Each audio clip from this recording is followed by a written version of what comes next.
Group पे send कर दो, उसमें आ जाएगी।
रिहान जाहिद वो आए और अपना इनाम वसूल करें।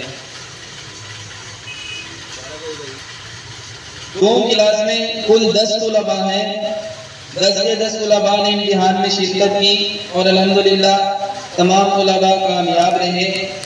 इस क्लास में 3 बच्चों ने पोजीशन हासिल की है।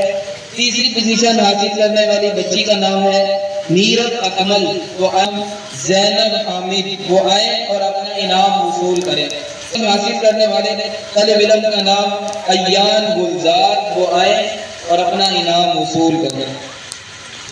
कौम क्लास में